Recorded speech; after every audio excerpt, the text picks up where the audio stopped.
Hello and welcome to the Slip Slip Sis YouTube channel. I am Che and I am half of your Slip Slip Sis duo, and today I want to take you through some of my yarn and notions organization, looking at all of that behind me there. A couple of months ago, early January or so, I did do air with my dad. We renovated my entire craft room, and so if you want to see that vlog, please feel free to check that out. But I thought it might be fun to dive a little bit deeper into specifically the yarny, knitting, crochet, all the notions and how I organize those things now that I do have a space where I can be very specific about where I keep things. I feel like everything now has a really great place, and I just want to share that with you all. But before I get into all of that, I wanted to share that I ordered some things to do a little bit more yarn organization and preparation. So as many of you know, I travel a lot for my job. So I wanted to create, or a while ago, I got a little pack where it's super cute, and we'll show that definitely when I go over all of my things. But it's really to hold all of my different notions that I might need while I'm traveling for a variety of different projects. I think that's great, and I still use that, and it's perfect. Actually, let me go grab that. I think that'll make it easier. All right, so here is my little yarny pack. It says plan for today. We've got, probably most people might see this as coffee. For me, it's tea, yarn, and then maybe a little wine glass later. I got this at Tempe. I want to say Tempe Yarn and Fiber in Tempe, Arizona, when I was traveling there. This is like the perfect size packet for me to take when I'm traveling, and so I try to keep a bunch of super helpful pieces in here. There's not a lot in here now, but what I do have is like a tape measure. I have a couple of different tapestry needles in there. I have just really these simple little progress keepers that I have in there. Just in case, you never know. I have one that is kind of more unique, which could serve as like a beginning of round marker for me. I also have these scissors, which I love because these ones tend to, for me, I tend to think like, especially if I'm flying, going through TSA, these ones will be more likely to get through. So you can just slide them open and then they go like that. So you have little snips there, and then you can just close them and slide them back in. So those feel a little bit safer, if you will, while you're traveling. And then I just have some very simple needle stoppers in there. So that's typically what I have in this to-go pack. I might add a couple things where if I know I'm bringing like a colorwork sweater, I'll bring my yarn guide and throw that in there because I have a couple extras of that. But what I was realizing is that most of the time what I take on the road with me is socks. And I like to throw all my things in my sock or my project bag for my socks. And I have these great tins that I usually use. I actually got my first couple of tins from Earl Grey Fiber Company. I think it was a great deal where if you ordered yarn, you got a tin, and it's a cute little metal tin with her logo on it, and then some like stitch markers in there. I use those all the time, and sometimes I have more than one sock going, so I would love to have more than one of these tins, or one to like keep in my living room. I have my notion, some of my little notions over there by my chair for when I'm knitting in here, so I wanted a few more for on the go. So I ordered from Amazon just literally some empty tins. Here, let me pop it open. That will be great for me, and the sound doesn't bother me. So the rattling doesn't bother me. I know for some folks that might be a bit disturbing, or they may not like the sound of that. The tin really, it helps me that I know I have my stuff in there. And then I ordered a couple more rose gold light bulb stitch markers. So I love light bulb stitch markers. I use these as a technique that I learned from the Crazy Sock Lady, where every 10 rows, especially on my socks, I mark those just so that I know I'm doing exactly the right amount for each sock, or exactly the same amount for each sock. And so I bought a bunch more of these. I have some multicolored ones as well. Those are helpful. I guess typically what I like to do on my socks is I'll mark all the legs with like the rose gold or all in one color, and then I'll stop. So I usually do around 40 rows if I'm doing fingering weight for my leg. And then once I do the heel flap gusset, and then I don't mark the gusset decreases, but once I finish the gusset decreases and then start on just like the plain stockinette, especially if I'm doing vanilla sock. Just for the foot, I'll mark it with a different colored light bulb stitch marker. So then as the start, and then from there, I'll count tens up to make sure I'm doing the right amount that I need for my foot. So that technique usually works for me. So I bought a bunch of these. These will serve as the ones marking the leg and marking the foot. And then I'll use my multicolored ones to put in as the one that shows me, okay, this is where you finish the gusset decreases. And then, as many of you might know, I typically only use 9-inch circulars for my socks especially. So when I'm doing the gusset decreases, it really helps me to mark like the two sides where I'm gonna, like, I have to decrease before and then decrease after for those gusset decreases. So I bought these stitch markers still off of Amazon, but they are from Knit Picks. Also, how cute is this tin? Am I right? I bought this, and it comes with all these small, you can kind of see it, just ring markers. I know Coco Knits is like a really popular one for me. I was ordering all of my things from Amazon, so it just worked out that all of these came together. Plus, I kind of liked that some of the rings, like right, this one is rose gold and it matches.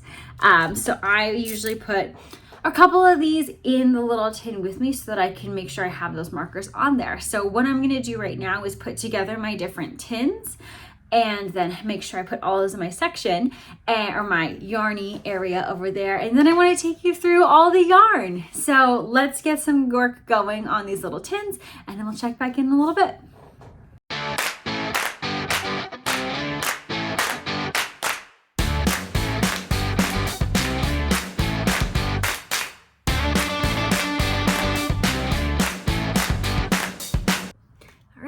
So all of my tins have been created. I do have quite a bit of extra of both these, the regular light bulbs, and then these circular markers. So I'm just gonna hold on to these because you all know that the markers, they tend to disappear. Am I right? So I think it'll be great to have these extras. I might need them for other things. Sometimes I might want to make my own markers, maybe, who knows? So I think it'll be fine. I'm perfectly content with having these extras because I'm sure that I will use them elsewhere. So now I want to take you through all of my notions, all of my yarn, even how I organize my different patterns, all the different pieces of what I have in this craft room that I feel like have helped me through my process of becoming a knitter and really diving into this craft a little bit more. So let's go right in. Alrighty, so we are actually starting up at the top of my kind of yarn crafting section. There's obviously gift wrapping things, also my Christmas decorations, but this is kind of the tip top of my crafting supplies. Those are all of my blocking mats that I use for even when I'm just drying out my socks, blocking my sweaters, etc. So those, actually my dad had them, and then he let me have them, and then probably needed to buy himself his own. So I have those original ones. Now heading over to this corner, this is the top of one of my shelves. I got this little Knit Happens decoration at, I want to say it was at Michael's. And then in this little jar here, that is where I keep all of my fingerless mitts. You might recognize one of these. This was our first fingerless mitt pattern. This is the Saguaro Cactus mitts, which you can find on Ravelry if you're interested in making the pattern.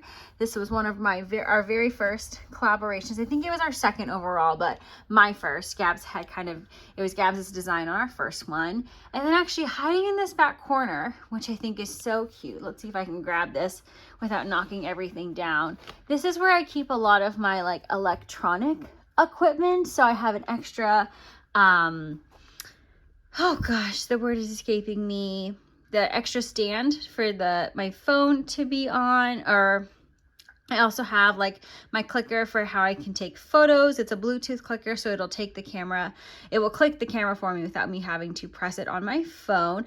Also, I got this super cute bag from Bath and Body Works, and I thought it was perfect because it was both knitting and pink. Also, the word I was looking for was not stand, it was tripod. So my extra tripod is in here, and also some of the other electronics, but I don't use those a lot, right? So I can keep them in the back.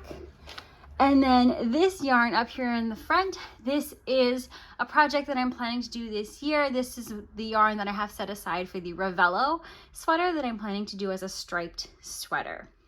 Heading down, this is kind of my first little nook of supplies. In that jar are just some of my larger scraps, so not quite large enough to be enough for one sock by itself, but large enough that it's not quite like a mini skein or like a mini scrap, so it's like the in-between level. This is also where I keep all of my needles. So these are my ChiaoGoo interchangeable needles. I have some of my first interchangeable needles that I got. I have this wonderful Yarn Over Truck needle gauge. The Yarn Over Truck isn't in business anymore, unfortunately, but you can check out Merity's work. This is also where I keep all of my patterns as well as designing supplies. So I got this Vogue Knitting Stitch Guide. This is actually where I keep all of my patterns in this one folder. This is all of the amigurumi crochet patterns that I've used. I have a couple books. These are my graph paper journals, so that's for helping with designs, a couple other notepads and designs in there. And then this is where I keep my sock blockers. So I think I have one more pair, however, socks are currently on them. So I actually have some patterns I do need to put away, which reminds me, so we'll take a slight pause and put those away. All right, so this is my accordion folder that I use to keep all of my printed patterns. I used to do separate folders for everything, but then it got too messy. So I wanted to have it all in one spot, and I am totally a pattern printer. I know there are so many apps I could use, ways I could use my iPad to do it electronically, but especially for patterns that have a chart or just like multiple things like repeats, I find it easier to like use a pencil and mark on the piece of paper, but then I do save them so that I don't have to reprint if I want to do the pattern again. And I have each kind of tab and section. So it starts off with socks, and then I have sweaters, and then scarf patterns, and then I have hat patterns. And in the back, it is patterns that we have done that are like old samples. Those I don't really need because I know we have the pattern. It's just nostalgic for me. So I need to put some of my patterns away. These are the Sweetheart socks that Gabrielle and I did in February. That was our February socks. So that will go in there. Whoops. And then sometimes I do like to draw back on them, or I forget just to kind of the chart. So it's really good to have the print there as a reference. And then the other one, this will actually start a new section. This was the coziest memory. So I totally failed on my coziest memory, and it just wasn't the pattern for me. So I kind of blocked it off. I made it into basically a square, and then gave my sister that square so she can make another coziest memory, another pillow or pillow, something out of it, because it wasn't exciting to me, and I felt like the process for me, unfortunately, was a lot more laborious than I feel like a lot of people really enjoy making the little squares. For me, I think I'm not as good at turning my knitting because I'm not used to it, so it felt like it was slowing me down. So I'm still gonna keep the pattern just in case I do want to do it again. But right now I'm working on some other scrappy projects in my Scrappy Sunday baseball tee, which was from the Crazy Sock Ladies spreadshirt shop, because today is also a Sunday. So let's get back to the yarn though. Okay, so I lied a little. We're not quite getting to the yarn just yet because I wanted to go from this area just over to the next top section of my shelves here, where I have all of my notions, or most of my notions, I'll say, that I use for knitting with some decor. So you might also have seen my United Skeins of America video. This is where I'm keeping the map to check off all of the states that I have so far that I've gotten yarn from. So if you haven't watched that video, go check it out. Over here, whoops, are some decorations that I keep just of some scraps. Those are just the ends from yarn from a while ago, and I actually do keep a whole jar worth of ends because I like to use my ends to create glass, or not glass ornaments, but clear ornaments. So this year I'm planning to have enough ornaments to have a whole Christmas tree of yarn scrap or yarn end ornaments. I just have some nice big flowers there, my stitch ears. And then this is one of my advents. So this was a Shitty, and it's Shitty like Schitt's Creek, so SCHITT, a Shitty Christmas in July Advent from Dragon Hoard Yard, which I have not figured out what I want to do with yet, so that's just gonna live there because it's nice and cute. I have my wool wash there. These are some extra, or a bunch of really cool stitch markers and different progress keepers that I received from Amanda Knits, and so I'm keeping those there because they all kind of go together. Plus I really like this bag. Other than that, everything is split up. So this is my fun sign that I got from IKEA. There is my little travel bag, and this stand I also got from IKEA. So this has been super helpful. I think it's actually supposed to be for candles, but I think it works well for notions. So these are all the extra stitch markers I was just showing you. Actually underneath there, that bottom thing, those are the permanent like locking backs for enamel pins, other pins. So I use those for my knitting backpack. These are also some kind of random things that I've received. These I got, I believe, when I ordered some needles. I have some extra buttons. I have these cool little leaves.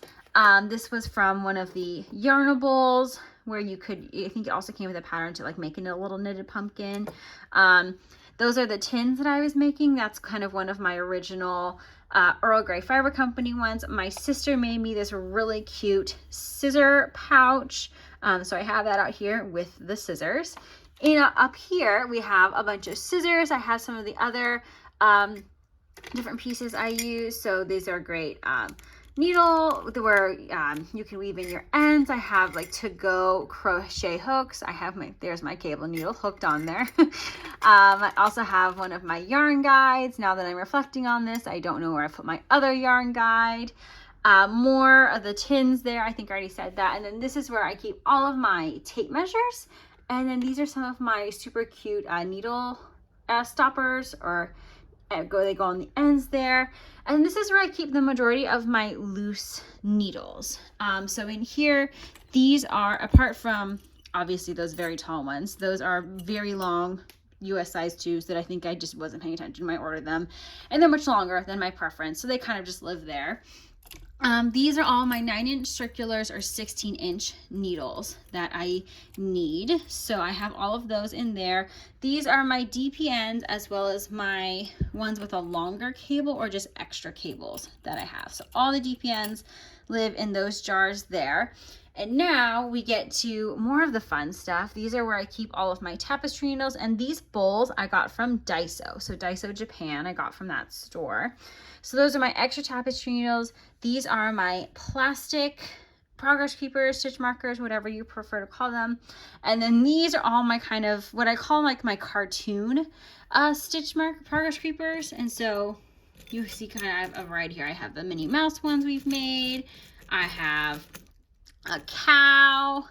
I have my shark, my takeout box one. So these are all the ones that are kind of like of this same material that either I've purchased or we have made. So some of my favorites, or actually a lot of these are my favorites. I love my Cruella de Vil one.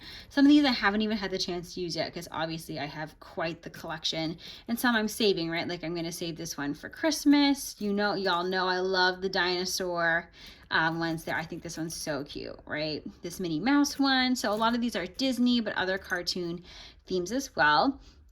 These are what I call the mixed medley. So these kind of all have different ways that are there are different kinds of progress keepers. So some of these are lobster clasp, but then I have like these really cool Wonder Woman ones, that I got from the Altered Stitch. So I really like how those are. So these seem a little bit more metallic, if you will. Sometimes they're a little bit simpler. These ones, my sister made me these, which I love as well. So these I keep for kind of just marking, if I don't have the circular, not progress keepers, but stitch markers, then I use some of these just to like spice it up. little bit. And then over here, these are the more, let's say, like handmade kind of specialty ones. And so like I have, this is where my Della Dino one is. I have this one, which I got from, I believe it's Sucre Miniatures. So these ones are a little bit more, like I know for sure that they were handmade, and actually it's the charm that was handmade. So like I have these are baby back ribs. I know I got these at Stitches SoCal. So these ones I keep over here. And really there isn't any rhyme or reason to how I use my stitch markers. It's just whichever one I feel like using. This is the one that my sister and I got when we went on the Sierra Nevada yarn crawl. So these ones are specialty, if you will. So that's a little look at the notions on the top. And then we shift over to some more of these notions. So these, hopefully my sister doesn't remember this, but these are yarns I'm saving to do a swap with her a little bit later. Those are my blocking pins right here. This is Rosie, my dinosaur that my dad and I crocheted a while ago. This is my yarn bowl that our dad actually made for me. Because he turned the bowl and he carved in the C. And there's actually more notions in here. It's where I keep some of what I use for like scrap yarn. I also have some of my needle stoppers in there. That's my seal. And then in this fun little bag, that is where I keep all of my yarn cozies. So now we're gonna dive into more of the yarny things. Okay, so I chose to organize my yarn by color now that I have more of this space. And so if you saw again that craft room renovation vlog, you saw Dad and I sorting them. So this is kind of what the end result was. So let's zoom on in. So technically these aren't necessarily by color, but these are all of my self-striping yarns. So they all live here in this section if I'm in the mood for, and these are hand dyed or indie dyed self-striping yarn. So they all live in this section. And then we head down a little bit. So these are my creams and blacks section and gray. So creams, blacks, grays, or white. So you know, sometimes with yarn, it's a little tricky to like discern what color it actually is, especially when you have like really interesting ones like this, right? Where it could technically also be in the pink section, but you know, you make your own judgment call, am I right? So this is that area, and you can tell maybe this one isn't as popular for me because I have less in here. And then we shift over. And again, like I was saying, a lot of these can be subjective into what color you think they are. These are what we're calling the purples. So, and purples and reds. So I have clearly very red ones, purples, some that borderline with pink a little bit or lavender, but I'll find the yarn if I need it. So that's this section here. And then heading down a little bit, this is my greens and blues section, which I'm feeling quite proud of myself because I tend not to be a greens and blues kind of gal. So I have some yarns here that I can dive into should I want to use that color. Shifting over, these are my browns, yellows, oranges. So this section is really fun too, especially when you're feeling like seasonal. I think this is really like both my summer and autumn seasoned yarn. And then of course we have the pink section, which I'm very proud of myself that it is not all the way at the top because it usually is. But I've been trying to work on using my stash, and so I've used up quite a bit of my pink yarn, but of course, obviously just added or ordered more yarn, which is basically pink. But who cares? You know, let's just roll with it. And then actually, so these are the top kind of 6 shelves, and then we have the bottom section. And in this corner, this yarn is all the ones that I have sweaters quantities of. So you can see in here, they might not, these are the ones that aren't really planned for a project yet, but I have sweaters quantities. So if something comes up, a test knit, or I see a pattern that mood strikes, I know I can dive into here and see which ones I have enough of. For some of these, you know, I have 3 skeins, some of them I have 2 skeins, and for me, 2 skeins ends up being plenty usually if I'm looking to do a sweater or some kind of top garment thing. And this usually does slide into the hole. I just took it out for ease.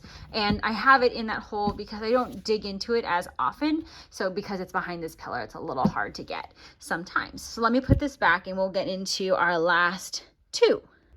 Okay, so these are my last two bins that I have going on. And in here, these are all of my partial skeins. So these are the ones where I have used already for a project, and there's still, I would say, a significant amount of them left. There's some that are also kind of floating in there. I was organized and then I kind of died on that. So these ones I often draw upon if I want to do something with a contrast, something that stripes. So these ones I like to keep in here, but also if Gabrielle and I do another sock swap or something, these ones are really great to draw upon to gift to my sister because they are yarns that I have already used, but she may not have had yet. So I like to use these for gaps. And then over here, we're technically almost done with the yarn, but this is where I keep all of my project bags. So I have a ton of project bags that I've purchased, or many of these have been made for me. So they are very, very special. And actually my system for keeping track of use of the project bags is if I have recently used the bag, then I put it in the front. So then I know these ones over here I haven't used in a bit, so maybe I'll pull out one of these. Some of these are seasonal, so like I won't use those as often, right? Because these are kind of Christmassy themed. Some of these, like this is a Hocus Pocus one, are a little bit more Halloweeny. So these are all the drawstring ones, and then in this section over here, these are all the zippered ones that I can use.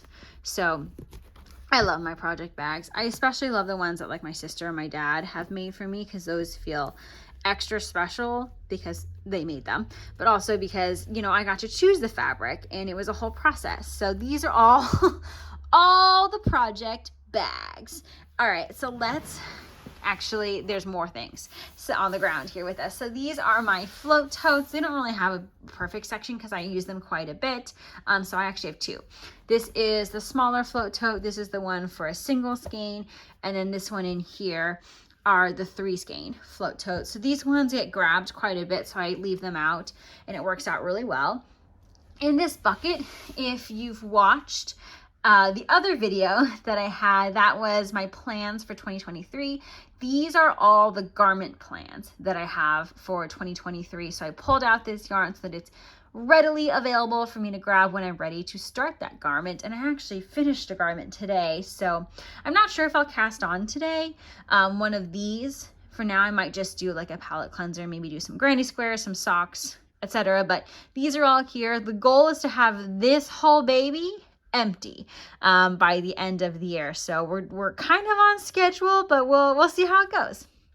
And then I have a couple more bags. So these are handmade bags, and these are actually backpacks. So my dad made me these backpacks, and I think these are perfect for taking yarn on the go with me. I love that they're handmade. I love that I got to pick these fabrics. So we're going to attempt to stand up gracefully. This is my other crafting supplies, not really related to knitting, but I also do card making. So those live in this section here. Over here, this is one very special decoration. My sister made this for me. Many of you might be familiar with like the candy lays that you can get at graduation. So my sister made me the miniest of mini skeins lay. She made me a yarn lay for my master's graduation this past year. So this is really special. I want to keep it fully intact because I think it's awesome that she was able to make this. And I know she took the time, right, to turn this little guy into a mini skein. So I think this is just awesome. And then in this section here, this is where I keep mostly my row 1 mini skeins. So I was getting the row 1 subscription for a while. I realized I was getting more subscribed items than I could handle, so I don't receive that anymore. But I do still have quite a bit for me to work with. These are perfect for scrappy projects, contrast, heel toe, cuff, etc. And then up here, just above that, this is my Land Before Time advent that I got from Yarnacious that I haven't used yet, but I do actually now have an idea of what I want to do with that. But that is not something I really am ready to start right now, but I have some really great goodies that came with it. So you can see here, I should probably take this out. It's if you're familiar with Land Before Time, it's a tree star or a leaf, but they call it tree star. And there are some really good goodies, but I like to keep the Advent mostly intact until I'm ready to start working with it. And then over in this section, so I did have my other self-striping yarn section. This is my big box or just not indie dyed self-striping section. So that's where I have like my Knit Picks. Oops, it's caught. Oops. My Knit Picks Felici in here. I have some other brands. So this I believe is like a Lion. Yep, this is Lion brand, Mani Petty. I have some Regia in there. So these are kind of mostly those types of self-striping yarn. So this is the majority of the knitting section that I have here. There's only one more kind of yarn section, and that's my mini skeins. I say like that's my only mini skeins I have. These are my other mini skeins that are mostly loose. So they're not part of a pack. If they aren't a pack, then I kept them in the little packet, but these are ones that were partially used for an Advent, or I just only received one mini skein as a prize, for example, or my sister gave me it, etc. So those ones all kind of live in this section here. And I wanted to add over here is where I keep some of my larger tote bags. So that is my Yarny backpack. Check, these are all those pins I was talking about that I use the special backs for to make sure I don't lose them while in transit. And then these are all of my tote bags that I like to use for knitting. So I have Rose City Yarn Crawl, I have Sierra Nevada Yarn Crawl, I have LA Yarn Crawl, and then I have this super cute tote that I got from my February Yarnable this year. So this is kind of my whole tote section, perfect for going shopping on the weekends, or if I have a special event that I'll be going to that is knitting related. Well, thank you so much for tagging along on this yarn, notion, all the craft supplies, organization, adventure with me. If there's anything that you have questions about or anything that you want to see more of, please feel free to comment down below, or you can also find our contact information down below. And please feel free to like and subscribe to any of our channel or to our videos. And we so appreciate you for tagging along on our crafting adventures with you, or with us. We're glad to be with you. And I will see you all next time. Bye.